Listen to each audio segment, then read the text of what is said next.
हुजूर अकरम सल्लल्लाहु अलैहि वसल्लम जब शब मिराज में बैतुल मुक़द्दस की तरफ जा रहे थे तो मिस्र के करीब एक जगह से गुजरे।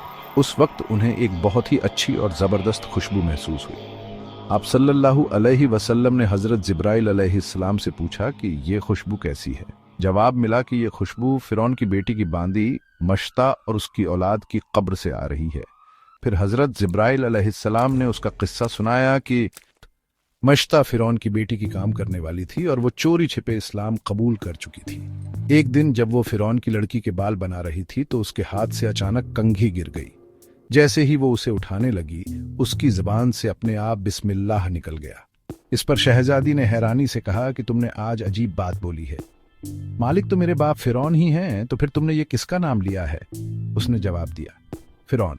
मालिक नहीं बल्कि मालिक वो अल्लाह है जो मुझे और तुझे और खुद फ़िरौन को रोजी देता है। शहजादी ने कहा, अच्छा, तो मेरे बाप के अलावा किसी और को अपना मालिक मानती है? उसने जवाब दिया, हाँ हाँ, मेरा, तेरा और तेरे बाप सबका मालिक अल्लाह ताला ही है। शहजादी ने अपने बाप से कहलवाया। वो बहुत गुस्सा हुआ और उसी वक्त उसे दरबार में बुलवा भेजा और कहा, क्या तू मेरे अलावा किसी और को अपना मालिक मानती है? उसने कहा कि मेरा और तेरा मालिक अल्लाह ताला ही है जो बुलंदियों और बड़ाई वाला है।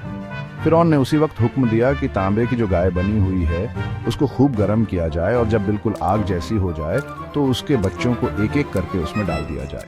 आखिर में खुद उसे भी उसी में डाल दिया जाए। चुनांचे उसे गर्म किया गया। जब आग जैसी हो गई तो हुक्म दिया कि उसके बच्चे को एक एक करके उसमें डालना शुरू करो। उसने कहा, बादशाह, मेरी एक बात मान लो, वो ये कि मेरी और मेरे इन बच्चों की हड्डियां एक ही जगह डाल देना।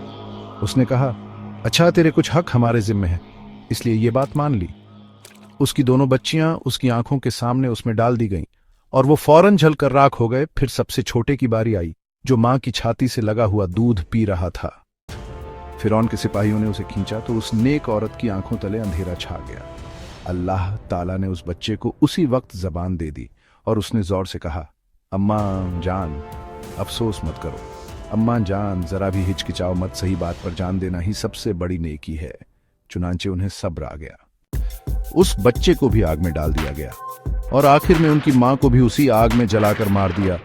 ये खुशबू की महकें उसी के जन्नती महल से आ रही हैं।